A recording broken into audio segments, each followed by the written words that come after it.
Bapak Ibu Jemaat Tuhan, Salam. Sekali lagi Salam. Yang pertama, beta minta izin di Bapak Mama mengawali renungan ini dengan memperkenalkan diri. 1 menit saja, boleh? Baik, beta pun nama Adi Haning, beta melayani di Jemaat Shalom Oehani. Tiap hari lewat ini kolam, tapi baru hari ini bisa pertama kali pimpin di tempat ini. Terima kasih untuk kepercayaan dari Majelis Jemaat dan Jemaat Tuhan di tempat ini. Kekasih-kekasih Kristus, kita masih ada dalam bulan November yang dicanangkan Gemit sebagai bulan lingkungan hidup. Dan tema kita di minggu kedua ini adalah membela hak atas tanah demi masa depan segala ciptaan. Sekali lagi, membela hak atas tanah demi masa depan segala ciptaan. Kekasih-kekasih Kristus, bicara soal tanah tentu tidak terlepas dari kehidupan kita sebagai manusia. Manusia diciptakan dari tanah, dari debu. Kejadian pasal 2 ayat 7 mencatat bahwa Tuhan Allah membentuk manusia itu dari debu tanah. Manusia hidup di atas tanah. Bekerja di atas tanah. Berkantor di atas tanah. Bersekolah di atas tanah. Beraktivitas di pasar juga di atas tanah. Dan ketika manusia mati, manusia akan kembali menjadi tanah. Debu kembali menjadi debu. Karena pentingnya tanah bagi kehidupan manusia, maka pemerintah juga buat satu lembaga, satu kantor yang secara khusus urus soal tanah, kantor pertanahan. Bapak Mama, Saudara semua, bacaan kita ini berkisah tentang konflik soal tanah. Dalam konflik ini melibatkan dua belah pihak, dua tokoh, yaitu Nabot dan juga Ahab. Nabot dan Ahab adalah tokoh utama dalam konflik sengketa tanah. Ada juga dua orang di belakang layar. Yang pertama Isabel. Dan seorang lainnya namanya disebutkan di ayat-ayat selanjutnya dari bacaan kita tadi. Yaitu Nabi Elia. Siapakah orang-orang ini? Siapa Nabot? Siapa Ahab? Siapa Isabel? Siapa Elia? Mari kita belajar. Kekasih-kekasih Kristus, yang pertama Nabot. Alkitab tidak begitu banyak memberikan keterangan tentang Nabot.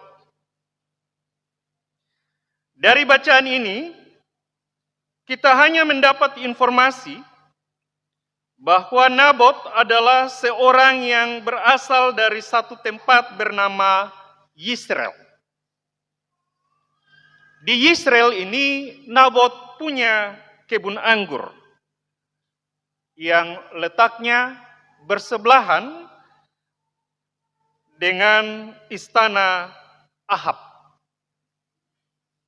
Raja Samaria atau Israel pada saat itu. Ini Nabot, keterangan tentang Nabot. Keterangan yang kedua tentang Ahab. Siapa itu Ahab? Ahab adalah raja Israel yang ke-7.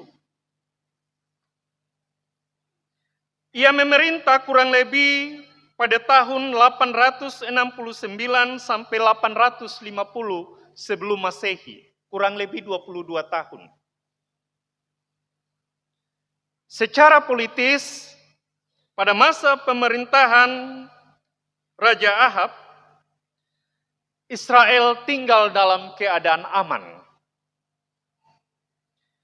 Keberhasilan dalam perang melawan Ben-Hadad dan juga Ahab yang membangun atau memperkuat tembok-tembok kota Israel, ini menjadi bukti bahwa secara politik bangsa Israel pada saat itu ada dalam keadaan aman. Sayangnya, secara keagamaan, secara rohani, bangsa ini dalam kepemimpinan Raja Ahab gagal. Kenapa? Karena Ahab ini, dia membiarkan istrinya membangun kuil Baal di Samaria. Kita bisa bandingkan dalam kitab Raja-Raja pasal 16 ayatnya yang ke-32. Ini dua tokoh utama. Ada dua tokoh lainnya di belakang layar, tokoh pendukung. Yang pertama adalah Isabel. Isabel ini istri dari Raja Ahab. Ia seorang yang tidak takut Tuhan. Dialah yang mendirikan Dewa Baal. Kuil Dewa Baal. Dia terlibat dalam penyembahan berhala. Dia adalah seseorang ratu yang mempergunakan kekuasaannya untuk membunuh banyak nabi-nabi Israel. Tokoh yang terakhir tentu adalah Elia. Elia adalah salah seorang nabi Israel yang sangat terkenal. Dia menentang penyembahan berhala, dan Elia ini dia cukup terkenal karena dia tidak mengalami kematian. Alkitab mencatat dalam kitab 2 Raja-Raja pasal 2 ayat 11 bahwa Elia ini dia terangkat oleh Allah dengan kereta kuda yang berapi. Nah, kekasih-kekasih Kristus, ini keterangan tentang tokoh-tokoh dalam bacaan kita. Dalam bacaan ini, persoalan tentang tanah itu berawal dari keinginan si Ahab, Raja Israel yang ke-7 ini. Si Ahab ingin menguasai dan memiliki tanah dari Nabot, si petani. Untuk mewujudkan keinginannya, di ayat kedua dari bacaan kita mendapatkan informasi bahwa Raja Ahab ini menawarkan kepada Nabot dua hal. Yang pertama, Raja Ahab menawarkan barter, tukar guling lahan antara kebun anggurnya dan kebun anggur Ahab yang di samping rumahnya. Tawaran yang kedua adalah beli putus atau bayar lunas dengan sejumlah uang. Perhatikan bacaan kita ayatnya yang kedua. Berkatalah Ahab kepada Nabot, berikanlah kepadaku kebun anggurmu itu supaya kujadikan kebun sayur. Sebab letaknya dekat rumahku. Aku akan memberikan kepadamu kebun anggur yang lebih baik daripada itu sebagai gantinya. Atau jika engkau lebih suka, aku akan membayar harganya kepadamu dengan uang. Kekasih-kekasih Kristus, sayangnya keinginan hati dari raja ini tidak bisa dipenuhi oleh Nabot. Dan hal ini membuat raja menjadi kesal hati, menjadi gusar, dan juga mogok makan. Perhatikan bacaan kita ayat 4. Lalu masuklah Ahab ke dalam istananya dengan, perhatikan kalimat ini, kesal hati dan gusar karena perkataan yang dikatakan Nabot orang Israel itu kepadanya, tidak akan kuberikan kepadamu milik pusaka nenek moyangku. Selanjutnya, maka berbaringlah ia di tempat tidurnya dan menelungkupkan mukanya dan tidak mau makan. Papa mama, beta sontau di papa mama pu rumah. Tapi di bepu rumah yang biasa lakukan ini adalah bepu ana. Kalau dia pun keinginan sonde terpenuhi, dia pun muka su berubah. Su muka asam, agak marah-marah, dan kadang masuk kamar banting pintu, buang badan di tempat tidur. Tapi dalam bacaan ini kasih keterangan bahwa hal ini bukan dilakukan oleh anak kecil, tapi bapak-bapak, seorang pemimpin, seorang raja. Di sini ada bapak-bapak yang begitu. Minta apa-apa, mama son mau, muka asam banting diri di kamar, son mau makan. Ada? Tidak ada. Kekasih-kekasih Kristus, dalam bacaan ini kita mendapat informasi bahwa alasan Nabot menolak permintaan raja tersebut adalah di ayat 3. Karena itu tanah milik pusaka, tanah warisan. Tanah tersebut adalah tanah pusaka milik nenek moyang. Ayat 3 bilang begitu. Itu alasan pertama. Alasan kedua, karena kebun anggur itu hendak diganti fungsinya menjadi kebun sayur. Dan juga sejumlah pertimbangan hati yang tidak kita ketahui. Hanya Nabot saya yang tahu. Tapi alasan-alasan inilah yang mendasari penolakan Nabot terhadap permintaan Raja Ahab. Kekasih-kekasih Kristus, kita seringkali mendengar dan juga mengucapkan kalimat yang berbunyi, satu jalan tertutup, 1000 jalan pasti terbuka. Di kalangan anak muda dong, ada istilah cinta ditolak, dukun, semua hafal. Dalam kasus bacaan kita, ketika keinginan hati raja untuk menguasai tanah lahan rakyatnya ditolak, maka niat jahat pun dipakai. Dan hal itu disponsori oleh si Isabel, yang dengan kuasa memprovokator, serta fitnahnya berhasil menyesatkan tua-tua bangsa Israel, sehingga pada akhirnya mereka merajam Nabot dengan batu hingga mati. Dan di ayat 15, ayat 16, lalu kemudian mereka menguasai lahan Nabot,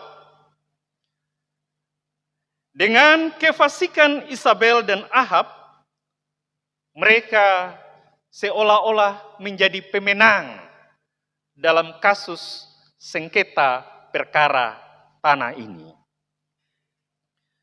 Kekasih-kekasih Kristus,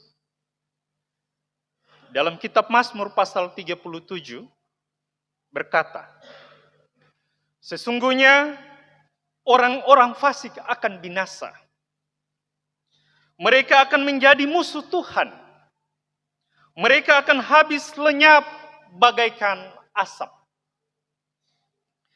Apa yang dilakukan oleh Ahab yang disponsori oleh Isabel, istrinya yang jahat ini sesuatu yang fasik. Sesuatu yang jahat di mata Tuhan. Dan dengan perantaraan Nabi Elia, Tuhan menyampaikan penghukuman yang akan diterima oleh Ahab dan istrinya. Mereka berdua akan mati dan darah mereka akan dijilat oleh anjing. Kalau Papa Mama baca ayat-ayat selanjutnya, nanti kita akan dapat keterangan bahwa pada akhirnya nubuat itu yang diucapkan oleh Nabi Elia itu tergenapi. Kedua orang itu, suami istri itu, raja dan ratu itu, Ahab dan Isabel itu, pada akhirnya mereka mati dan darah mereka itu dijilat oleh anjing. Kita mendapat informasi bahwa Elia telah memainkan perannya.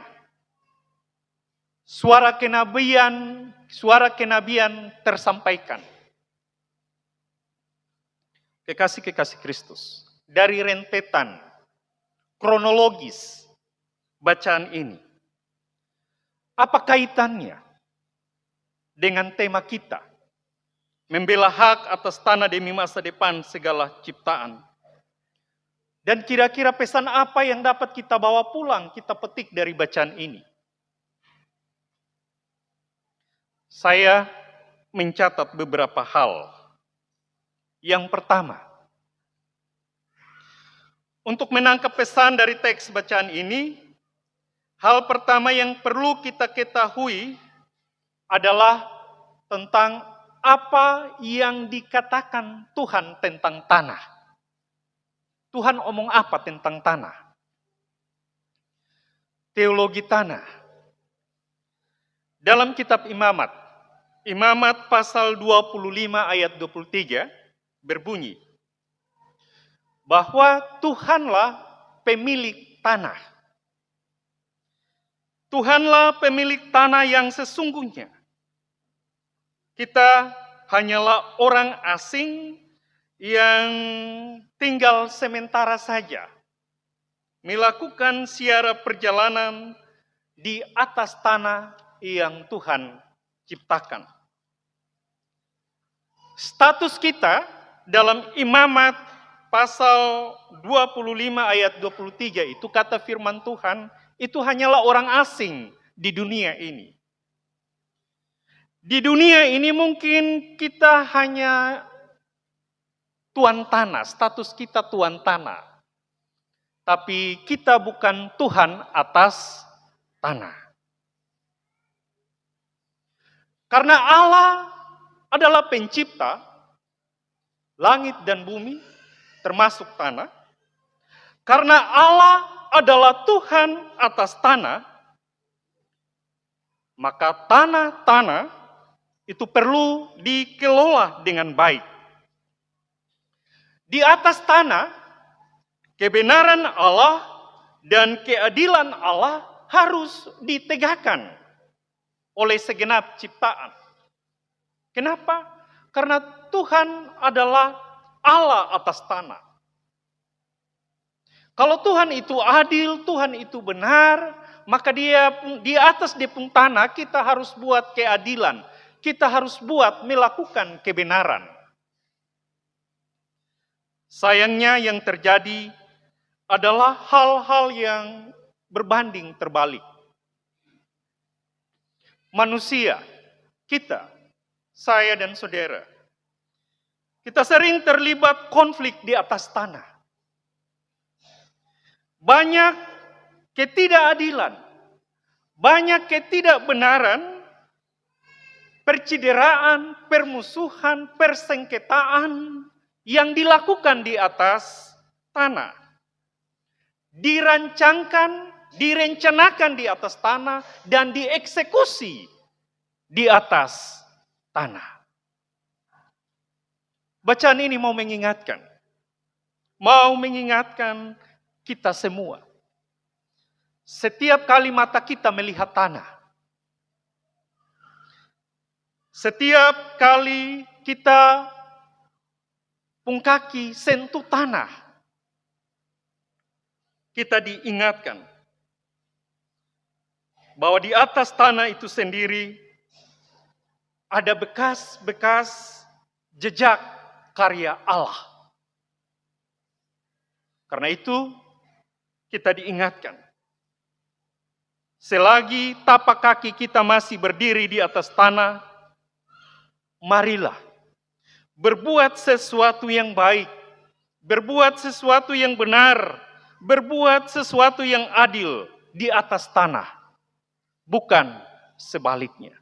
Papa Mama, singkatnya begini, setiap kali lihat tanah, kita pemata lihat tanah, sadar bahwa di itu tanah itu ada jejak-jejak Tuhan.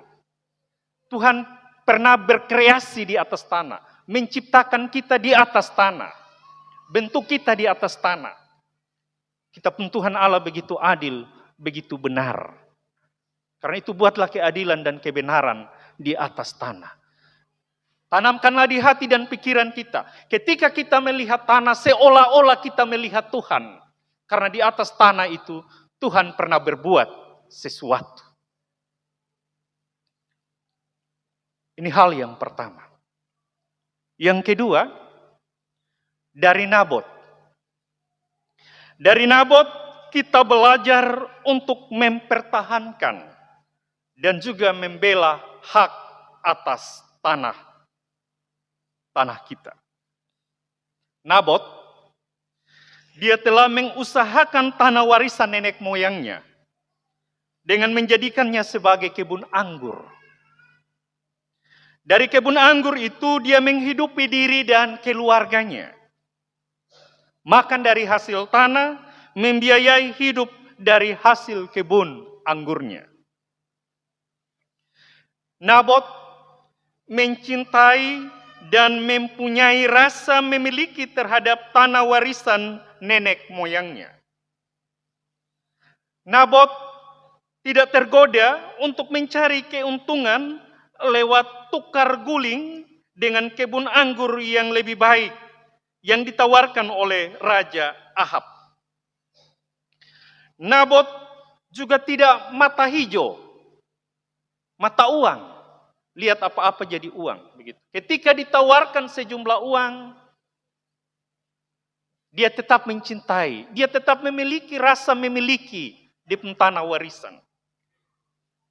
Dia berusaha untuk mempertahankan hak tanah. Tentu dengan tujuan kelak dia dapat mewariskan tanah untuk masa depan anak-anaknya. Belajar dari Nabot. Nabot bukan sekedar mempertahankan hak atas tanah, tapi Nabot juga mengelola tanahnya dengan baik. Hendaklah demikian juga dengan kita. Kita pun diingatkan, mari kita kelola tanah-tanah kita dengan baik. Ada banyak tanah-tanah kita yang menjadi lahan tidur, yang belum berfungsi dengan baik. Belum terkelola dengan baik. Tanah yang dikelola dengan baik bisa memberi penghidupan bagi kita dan juga masa depan bagi anak-anak kita. Dalam usaha mempertahankan tanah-tanah milik kita, kita diingatkan juga untuk mengurus depung status kepemilikan. Pelepasan hak sertifikasi tanah, itu perlu dilakukan. Jangan biarkan tanah-tanah kita yang menjadi hak kita pada akhirnya dirampas atau diambil orang oleh karena status yang tidak jelas.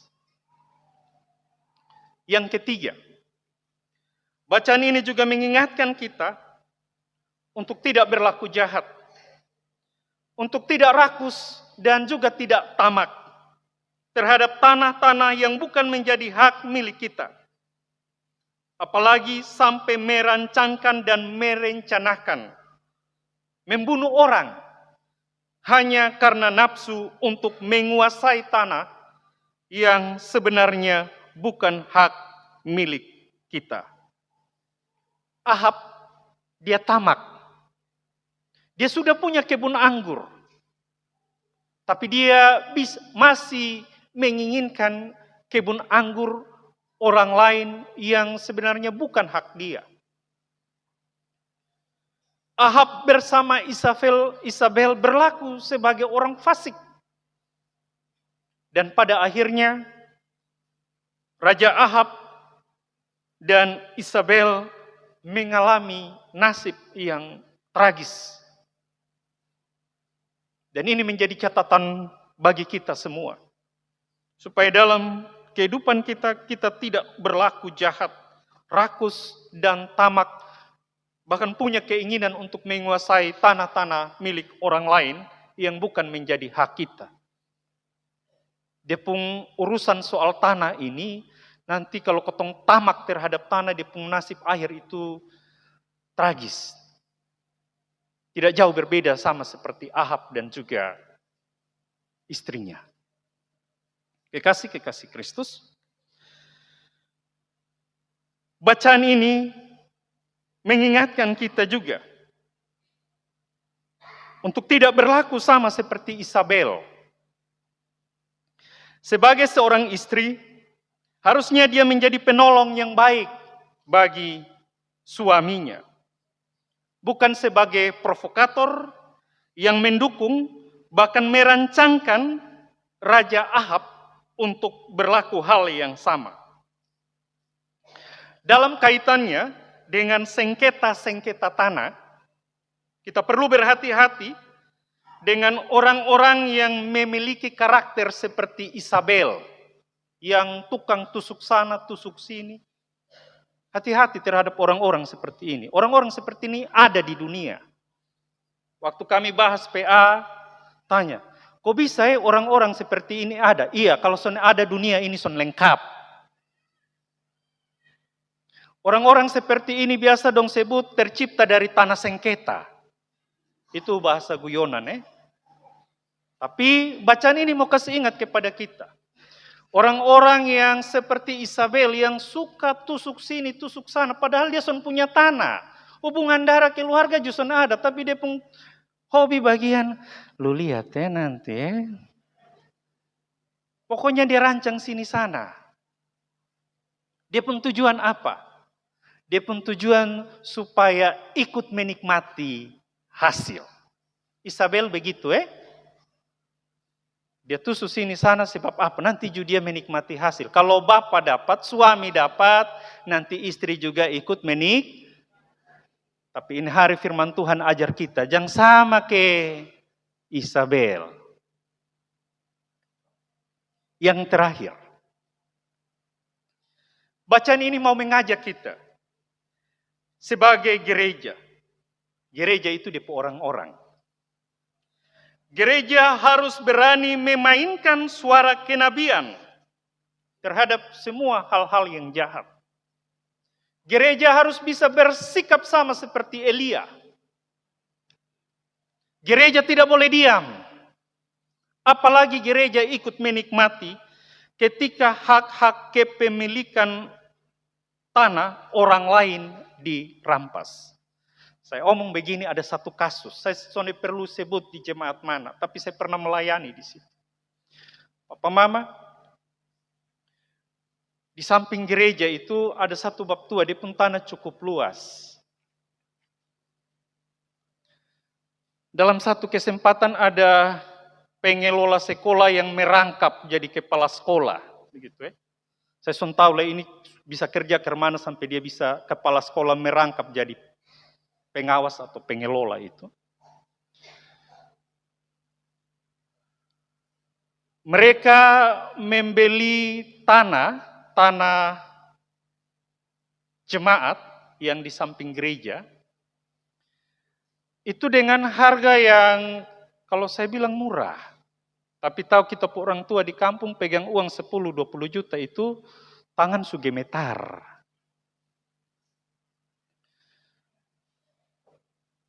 Alasan untuk pembangunan sekolah. Tapi beli dengan harga murah. Murah sekali. Pada akhirnya ini bab tua mau bangun rumah. Dia pun rumah ini terhimpit antara gereja dan sekolah. Tidak ada akses keluar. Hanya jalan 1 meter saja untuk motor lewat. Terus ada perpuluhan masuk di dalam gereja. Katanya dari pengelola sekolah ini. Papa Mama, dulu saya masih baru sekali. Baru jadi pendeta, belum ada pengetahuan juga belum banyak soal masalah tanah dan lain sebagainya. Tapi saya kasihan dengan ini orang tua ini. Dia punya tanah yang luas, dia punya anak yang banyak. Tapi hanya gara-gara uang 10-20 juta, akhirnya dia jadi korban. Gereja juga diam-diam karena apa? Karena ikut menikmati hasil perpuluhan dari hasil tipu daya. Kekasih-kekasih Kristus, gereja tidak boleh diam. Apalagi ikut menikmati hak-hak kepemilikan tanah orang lain yang bukan menjadi hak gereja atau hak orang yang melakukan perampasan. Tidak boleh. Gereja atau kita harus berani tampil menyuarakan suara kenabian. Paling tidak gereja harus berani bersuara, mengingatkan sesama untuk mempertahankan hak-hak atas tanah mereka. Sekaligus bersuara dengan keras terhadap pelaku-pelaku perampas hak yang berbuat tidak benar dan juga tidak adil. Suara keberpihakan gereja kepada mereka yang kehilangan hak atas tanah harus dilakukan. Papa Mama saya bilang gereja bukan di gedung. Gereja itu adalah kita. Lihat kalau orang lain pun tanah, orang pun hak dirampas. Kita sebagai gereja, sebagai orang-orang gereja, harus berani. Kasih ingat, kasih tahu. Ini menjadi panggilan kita. Membela hak atas tanah demi masa depan anak cucu. Bahkan segala ciptaan. Tuhan Yesus menolong dan memberkati kita semua. Amin.